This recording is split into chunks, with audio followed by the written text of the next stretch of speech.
Hi, welcome to our podcast.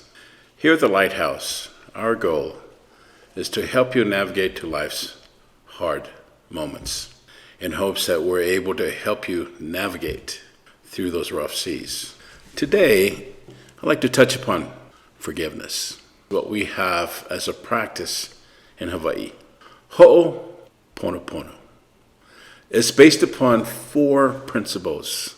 I'm sorry, please forgive me, I love you, and thank you. I want to touch upon the first 2. Forgiveness, or saying I'm sorry, allows you to admit that something's wrong. But it goes both ways. But it's admitting that you have done something wrong, and then you want to make restitution. So as you make restitution, help not only yourself, but you're able to help the individual that you've offended. And the second thing you do is very simple, is I'm sorry. I'm sorry is a means to admit that you've done something wrong, whether you be offended or you have offended someone. So it's recognizing that. Now forgive me, it requires a lot of work.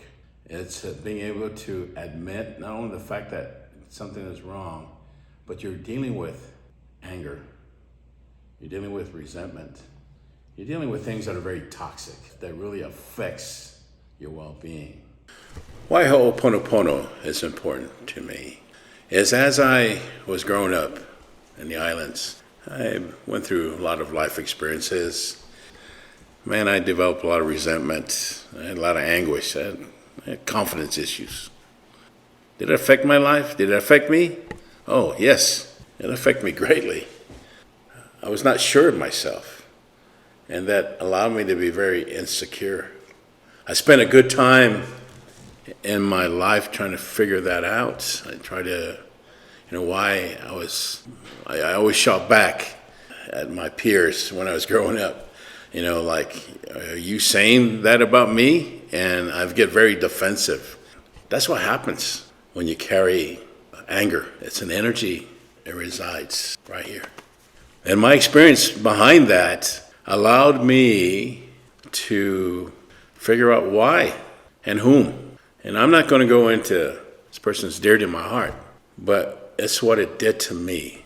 And I put myself on a path, just like what Ho'oponopono says. I recognized that I was willing to say I'm sorry, and I was willing to make restitution, and then move forward. And as I was able to release this energy, so negative, so toxic, it affected me.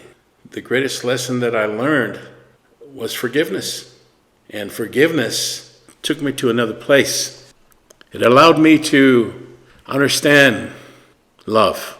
It allowed me to understand empathy. It allowed me to understand the willing to care about people, and for people to care about me. That's why Ho'oponopono is important in my life. It is the principle by which people of my island, of Hawaii, that's what we stand for. That's why they always talk about, right, in Hawaii, why aloha. Aloha is because of Ho'oponopono. It's based upon those 4 principles. These 4 principles is what allow us to be who we are as people of the islands. And for that, I'm so proud of. And I want to thank you for being part of this journey with me. As we come to the end of our podcast, we'd like to invite you back. The very reason that we do this is to reach 1 million people. So like and subscribe. And if you know of anybody that will benefit from this podcast, please invite them. Force for Good, Nourish the Children. That is our initiative. Click onto the link on the bottom of the screen. Go onto the website. When you go onto the website, look for Vitameals. Pick and choose which options that you want to donate to malnourished children. Thank you for being part of this podcast. We hope that you enjoyed this journey with us. We look forward in seeing you again.